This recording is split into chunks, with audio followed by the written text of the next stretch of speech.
Welcome to Jobbed Out, the wrestling editorial that reminds you that one person's trash is another person's title. On December 18th, 1995, Alundra Blayze, at the time WWE's current women's champion, shocked the wrestling world and made history by appearing on WCW Monday Nitro, promptly returning to her previous name of Medusa and throwing the WWF women's title in the trash. She declared that the lands where the big boys play would also soon have the greatest women's division in the business. And now, this is where the big girls play.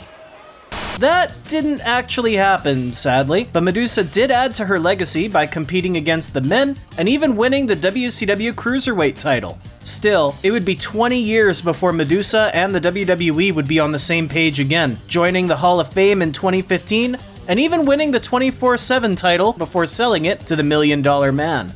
Medusa has spoken several times about that infamous moment in 1995, saying WCW President Eric Bischoff had told her to bring the title to the show and drop it in the garbage. And of course she did it, because if she didn't, she wouldn't have a job. Still, Medusa has acknowledged that she has eaten much of the blame for what happened, disrespecting the competition rather than just sending the title back to her former employer.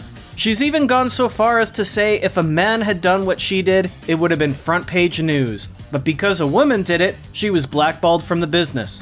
That's what got me thinking. I wanted to take a look at some other times that wrestlers had disrespected their titles to varying results. And that's what we're looking at today. This is Freaks 5 Times Wrestlers Threw Their Championship Titles in the Trash. Number 5. Orlando Jordan and the WWE United States Championship. This one's actually a little bit of a cheat because it wasn't Orlando himself who trashed the title, but rather OJ's on-screen boss, JBL. John Bradshaw Layfield was in a long-term feud at the time with John Cena, who at that point was actually being cheered by fans. After handing the former US champion's spinner belt to JBL, who promptly destroyed it with fire, JBL presented Jordan with a new US title with its original 2003 design. Cena wasn't too heartbroken about this though. He would win JBL's WWE Championship 3 weeks later at WrestleMania 21.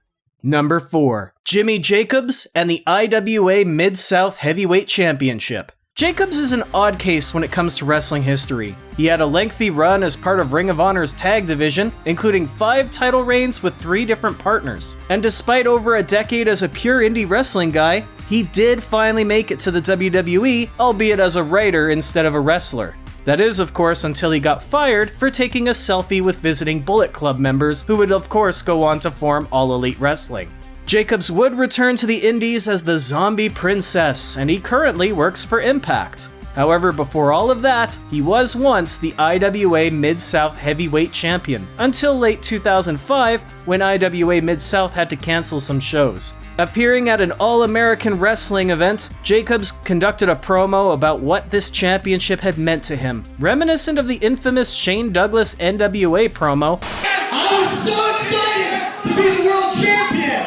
I accept this heavyweight title. I beat Jerry Lynn, man, I beat CM Punk, I beat Chris Hero, I beat Jamie Noble. From the Harley Races to the Barry Windhams to the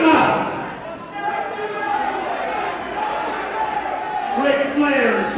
And then I realized it was garbage. And they can all kiss my ass. And just like Douglas, promptly throwing the belt in the garbage. He then declared that AAW was his home now. It would actually be another 4 years before he would hold their world title, and Jacobs would actually return to and continue working with IWA Mid-South. Number 3. Scott Hall and the WCW Television Championship.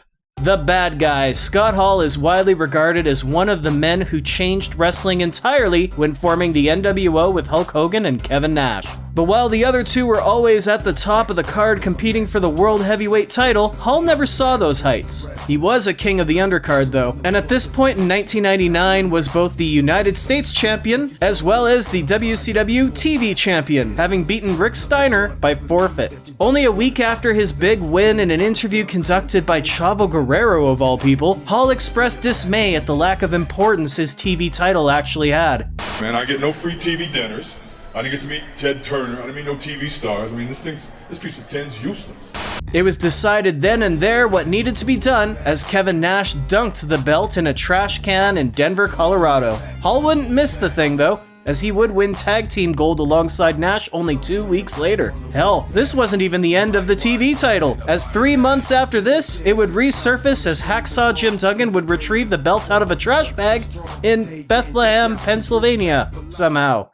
Number 2, Jeff Hardy and the Impact World Championship. You know, it was a long-running joke that TNA was mostly just late 90s WCW under new management, right? They recycled a lot, and at no point was it more apparent than when Hulk Hogan and Eric Bischoff formed Immortal, which was basically NWO because, you know, for life. Immortal's goal was to take power away from Dixie Carter, the owner and president of the company, to remove the six-sided ring. I got one thing to say about six sides. You had it, and it only got you so far. And to basically un-TNA Impact Wrestling. With that, in October 2010, lifelong babyface Jeff Hardy did the unthinkable, turning heel and taking the TNA World Heavyweight Championship. Shortly after, Immortal held a celebration for their new champ, even presenting him with a new Hardy-inspired Immortal Championship, which, let's be real, looks a lot like the WWE Divas Butterfly Belt.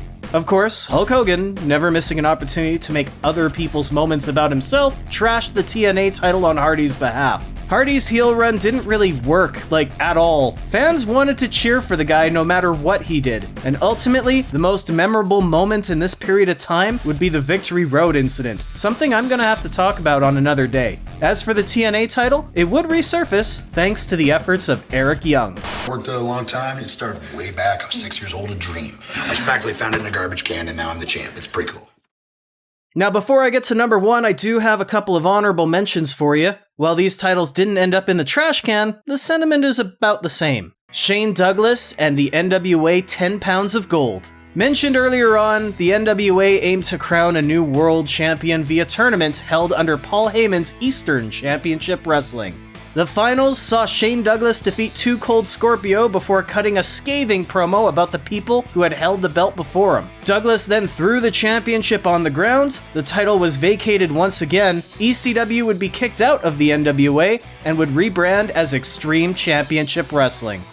Mick Foley and the WCW Tag Team Championship, as well as Hulk Hogan and the WWF World title. The thing about being a touring wrestler is that you have to represent your home company wherever you go. And an obvious caveat of that is that even if you're playing up your hosts, you don't knock the place you came from. Both Hogan and Foley broke this rule as Hogan, while touring Japan, referred to the WWF World title as a toy compared to the IWGP Championship that he was challenging for. That was received poorly once word got back home, as Hogan had basically told Japan the WWF wasn't serious business. Of course, Hogan only said this to make the Great Muta's title more valuable at the time. This still doesn't compare to what Foley did to his WCW Tag Team title when he was loaned to ECW. Foley spat on his title and threw it on the floor, declaring that his championship doesn't mean anything to him anymore now that he's lost to Sabu.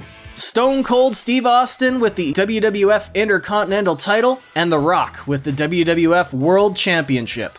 No matter who you cheered for at the time, the only feud that really mattered during the Attitude Era was Stone Cold versus The Rock. In late 1997, Austin, declaring that he was done with the lower card and he had bigger fish to fry, relinquished his Intercontinental Championship to The Rock so that he could go after the world champ at the time, Shawn Michaels. In the process, though, Austin attacked The Rock, took his title back, and promptly threw it into a river. A year and a half later, Stone Cold would get his receipt, as The Rock would not only do the same to Austin's custom Smoking Skull title, but he'd throw Austin off a bridge as well.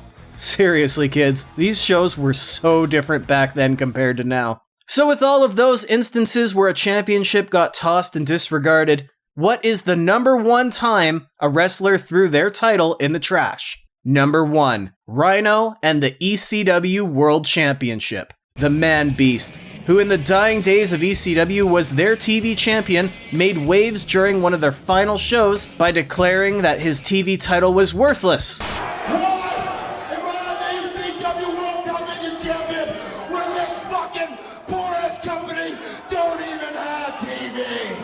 before challenging for the world title instead. Ring the fucking bell! Another pile driver on the shorts of that table! Man, it slipped! ECW's final world champion, Rhino kept the original belt after WWE had purchased the company out of bankruptcy, and the championship was never properly seen again. However, when WWE announced the relaunch of ECW as their own brand in 2006, Rhino opted to stay with TNA, now Impact Wrestling, saying that the real heart and soul of ECW was with him. You've got Shane Douglas, you've got Raven, you've got Team 3D, and you've got myself. That was the heart and soul of ECW. And that he was tired of Vince McMahon profiting off their blood, sweat, and tears. All that was left for the real ECW was a proper burial. He then placed what was supposed to be the ECW world title in an oil drum and set the thing ablaze. But why was the championship in a bag instead of revealed on TV? Mostly just to prevent lawsuits. But Rhino would admit down the road that the title that he burned was a replica. He actually has the original belt in his possession at home. And there you have it. 5 times a wrestler threw their championship title in the trash. And what made Rhino's case different from most of the others was, unlike OJ or Jeff Hardy or Scott Hall or Austin or Rocky, he actually threw another company's belt away, where the others were all just enhancing storylines with their own brand's gimmicks. With that said, I do want to ask you, where do you stand when it comes to titles being thrown in the trash? Can it enhance a storyline? Does it get a wrestler more attention? Or does it devalue a gimmick and disrespect history? Or are you of the mind that titles are just MacGuffins and don't actually portray any sort of importance on TV anyway? Whatever your stance is, let me know what you think in the comments, and be sure to subscribe to the channel for more, because I want you to be a part of this conversation too. For now though, I better get my shoulders off the mat, so thank you for tuning in to Jobbed Out. I'll catch you next time.